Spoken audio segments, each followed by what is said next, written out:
guys, welcome to another episode.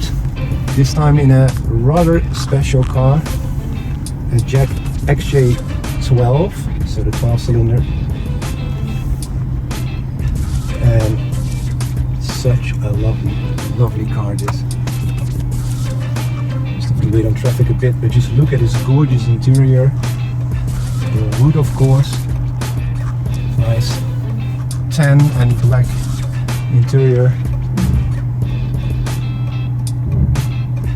and the exterior is a great British racing green. Such a classic color and trim choice of this Jag. And you can see, and this is a pure coincidence, but my suit is actually exactly matching with the car today. So perhaps this is destiny. A lovely car out of the Klaas and Terlouw collection. And yeah, there's just something about these classic XJs, especially like I said with the V12. They're just truly special. They waft. The English have this beautiful word for it, just like a Rolls Royce basically. It's not about sheer power or raw performance with these classic XJs. It's truly about the wafting and the softness, the richness, if you like, of the suspension, and yeah, the experience. Oh, okay, well, that's very kind. Despite the fact that the gentleman drives an, I believe, BMW X7, he is actually very kind. That's what Jags do to people. Even if you drive an X7, you should buy, obviously, a Range Rover at Klaas and Terlouw. But Jags have this special capability to make people smile. That's just what they do. Hi guys, let's have a look at this lovely Series 3 XJ. Actually a car designed not in England, but in Italy, Pininfarina. Very typical for the 80s, this heavier plastic or rubber front bumper, a bit more squarish, nice shark nose.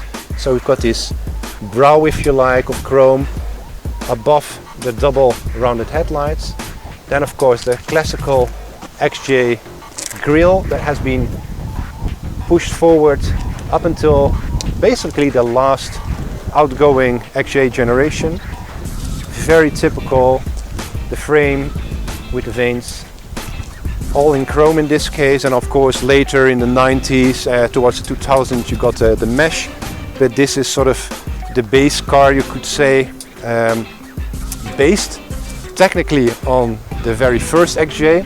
There wasn't a whole lot of money at the time at Jaguar, but what a lovely car this is, looking at it in its nice hue of British racing green, non-metallic paint.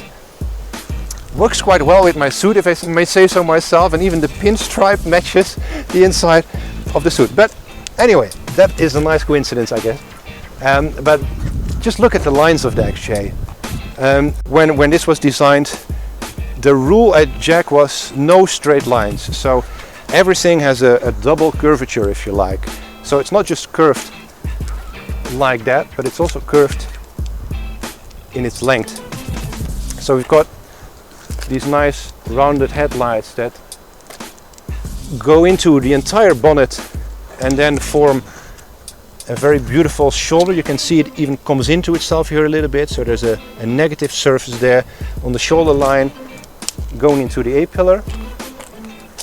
Then this very rich shoulder line there, again coming from that outside headlight, a nice pinstripe with a bit of a light catcher, as car designers call that. So light falls on top of this surface and it gives the entire side, which is very clean, actually very modern for its time. A lot of cars had rubbing strips or lines running alongside the body, but this is very clean and making it actually still a very modern piece of car design. Obviously a chrome outline to the DLO, the daylight opening, the windows at the side, with this nice little kick back there. And this is a little trick, one could say, in car design that makes the entire graphic of the outline of the windows just that little bit stronger. So think of what BMW used to do with the Hofmeister kink. Mr. Hofmeister was one of the car designers at BMW, and he did a similar trick to the daylight openings, to the side window graphics of BMWs, and it just works very well. It means that the cabin is planted nicely on the body, and the two just have a lovely synergy rather than ending in a sharp line, which makes that C-pillar, so the A-pillar is obviously the windscreen, the B-pillar here in the middle, and then the C-pillar makes the C-pillar nice and sturdy, nice and strong. These typical wheels, this is the V12, but the wheels were available basically on all XJs. I quite like them. They're actually hubcaps, but I think it works well with the design of the XJ. Again, they're very clean, crisp surfaces with some nice little details, nice little facets that match the sculpted body lines of this XJ, which is a lot more tight, one could say, typical for the 80s, and more precise, if you like, tight and precise compared to the Series 1 and the Series 2, which was a bit more flowy and a bit more curvy. So coming towards the rear, you can see how strong, if you stay there, how strong the tapering is of the rear end. So it truly comes inside like a tailor-made suit around the hips. Basically, the car is being taken in, and you can really see, if we put that line straight, how much that rear end is being pushed in, through which this lovely, elegant, flowing line and continuous sculpture is generated. Then here, around the typical L-shaped tail lights that were again carried forward up until the X358.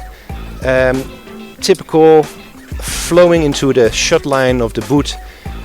Nicely executed piece of car design. There's this focus, if you like, a bit like an eyebrow without an eyebrow, because of the flow of the shut line, and then this lovely bit of pinching there in the surfacing that matches that point here in the tail light.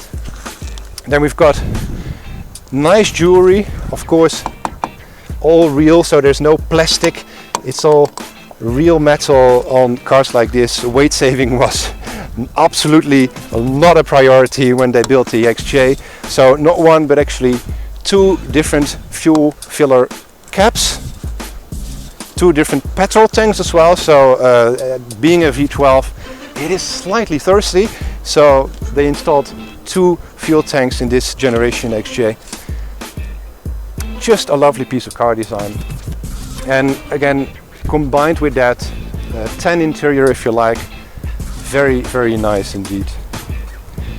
Let's walk towards the front so we can have one last overview, looking back at this sculpture, because that's what it is.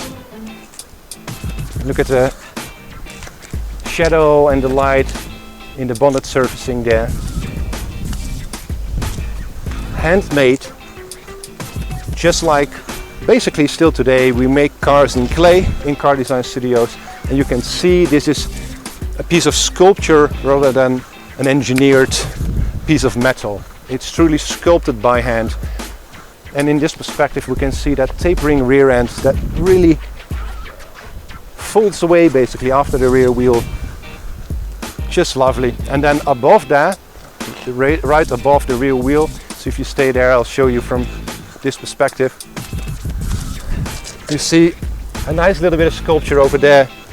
So through car design, through the surfacing, it's shown that this car is rear wheel driven.